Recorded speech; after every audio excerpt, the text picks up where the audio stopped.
Gente, olha que loucura. Passei aqui há 20 minutos atrás, a água estava limpa, sem nada de enchente. Agora olha a quantidade de água descendo, devido a uma chuva daquelas fortes, e a quantidade de lixo. Que absurdo. Nossa.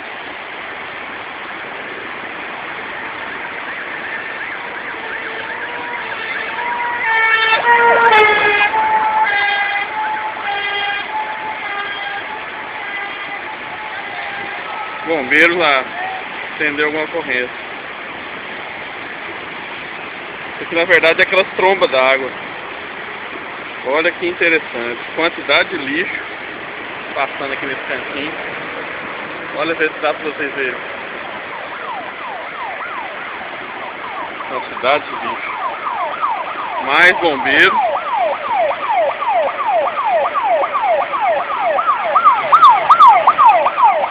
Mais bombeiros acendeu alguma ocorrência grave. Olha a quantidade de lixo.